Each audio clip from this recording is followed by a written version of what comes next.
Good evening to all of you, ladies and gentlemen. It may surprise many, we've been having, this is I think the 4th or 5th year that we've been having these HR conclaves, and it may surprise many here to know that SPJIMR does not have a specialization in HR.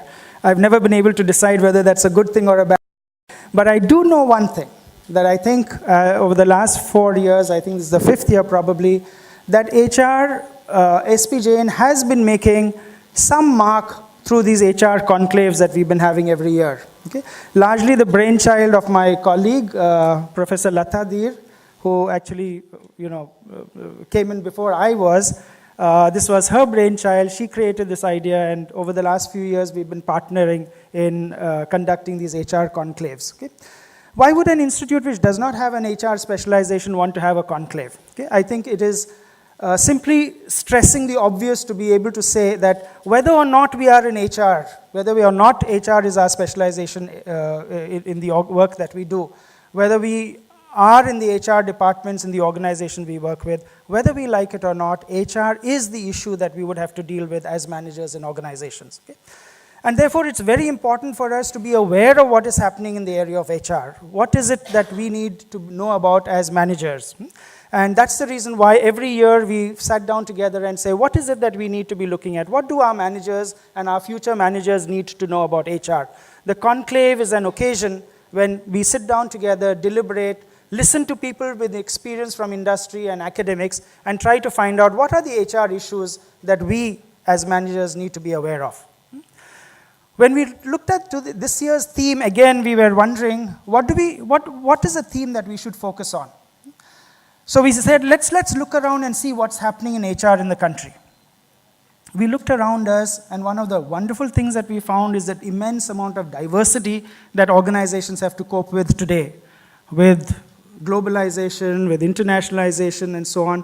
The amount of diversity that organizations have to deal with is now phenomenal. Okay? The old mindsets that we've had in dealing with people no longer seem to be applicable. Okay? So that's one thing. That was an exciting, positive thing.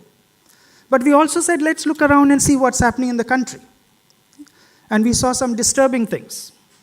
Maneshwar plant, okay? After a very long time, we've had industrial relations disturbance leading to tragic consequences. You look outside in the socio-economic situation.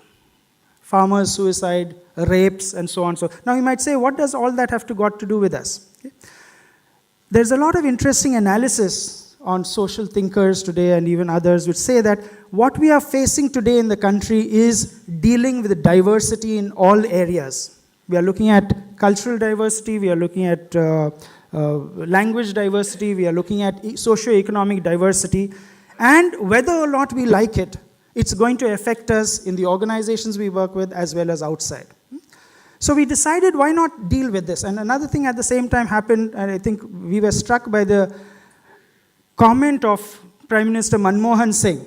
Okay, when we talked about growth, we've been very tremendously proud about our rate of growth. But we also know that the growth in our country is creating serious problems. And a very insightful thing that Dr. Manmohan Singh had said at that time is, we need to look at inclusive growth. So we decided, can we look at this in organizational situations? Okay? When we look around us, there are organizations that have done wonderfully in trying to create inclusive growth. And they've been able to build on diversity, create a lot of synergy, bring a lot of high productivity and output because of that. But there are many other organizations and social units which are struggling with this issue of diversity. And the main issue is, how do you include different people of diverse sections in order to get them to focus on the tasks that need to be done?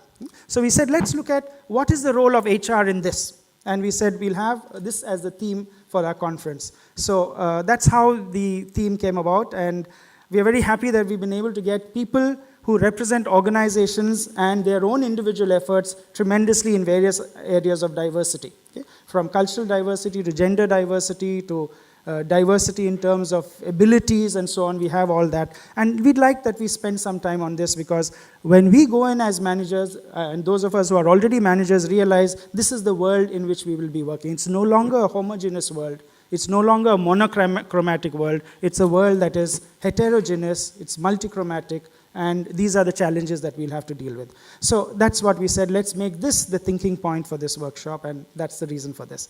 Thank you very much. We'll move on to the other